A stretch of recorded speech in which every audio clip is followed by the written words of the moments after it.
کیا آپ کو پتا ہے حضرت ابراہیم علیہ السلام کے زمانے میں ہی ایک دوسری بستی میں اللہ پاک نے حضرت لوط علیہ السلام کو اپنا پیغمبر بنا کر بھیجا۔ حضرت لوط علیہ السلام کی قوم کے لوگ بڑی بے شرمی کے کام کیا کرتے تھے، چوری، ڈاکہ زنی وغیرہ۔ حضرت لوط علیہ السلام نے بار بار سمجھایا کہ تم ایسی بے شرمی کے کام کیوں کرتے ہو، تم سے پہلے دنیا میں کسی نے نہیں کیے، تم عورتوں کو چھیڑ کر لڑکوں سے بے شرمی کی بات کرتے ہو۔ ان کی قوم والوں کو اور کوئی جواب نہیں آیا تو کہنے لگے کہ لوط اور اس کے گھر والوں کو اپنے گاؤں سے نکال دو، یہ بہت پاک بنتے ہیں۔ حضرت لوط علیہ السلام نے پھر سمجھایا کہ دیکھو، جو کچھ میں کہتا ہوں تمہاری ہی بھلائی کے لیے کہتا ہوں، میں تم سے یہ نہیں کہتا کہ جو کچھ میں تم کو نصیحت کرتا ہوں اس کے بدلے مجھ کو کوئی پیسہ یا مزدوری دو، بلکہ اس کا بدلہ تو مجھ کو اللہ تعالیٰ دیں گے۔ حضرت لوط علیہ السلام کی نصیحت کا ان پر کوئی اثر نہیں ہوا اور کہنے لگے کہ جس عذاب سے تو ہم کو ڈراتا ہے، اگر تو سچا ہے تو ایک دن اس عذاب کو ہم پر لے آ۔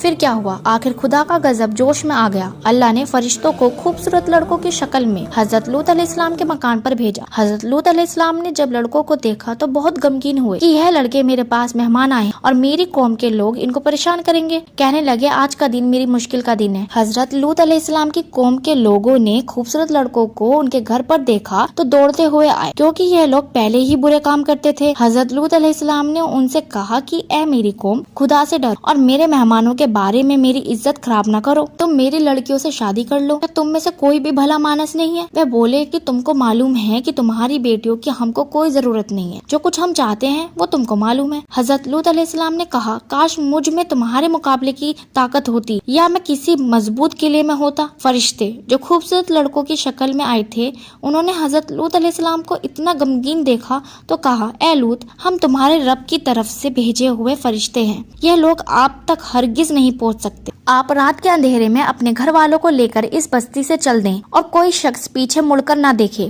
مگر اپنی بیوی کو چھوڑ دینا کیونکہ وہ کافر ہے، اور جو آفت اس بستی پر آنے والی ہے وہ اس پر بھی بھاری پڑے گی۔ اس بستی پر صبح کے قریب اللہ کا عذاب ہوگا۔ حضرت لوط علیہ السلام خدا کے حکم کے باموجب اپنی بیوی کو چھوڑ کر بقیہ اپنے گھر والوں کو لے کر رات کو اس بستی سے چل نکلے۔ صبح کے قریب اللہ تعالیٰ کا عذاب آیا اور اس بستی پر پتھر اور کنکرے کی برسات ہوئی۔ پھر اس بستی کو اٹھا کر الٹا پٹک دیا اور اسے اوپر نیچے کر دیا، اور وہ بستی جس کے لوگ لڑکوں سے بے شرمی کی باتیں کرتے تھے اور حضرت لوط کے منع کرنے پر بھی نہیں مانتے تھے، سب فنا ہو گئے۔ بچوں، یہ تو تھی ان کی دنیا میں خرابی اور دوزخ کا عذاب۔ خدا تعالی ہم سب کو ایسی بے شرمی کی باتوں سے محفوظ رکھے کہ جس کی وجہ سے اس قدر سخت عذاب آیا کہ زمین کو بلند کر کے الٹا پٹک دیا۔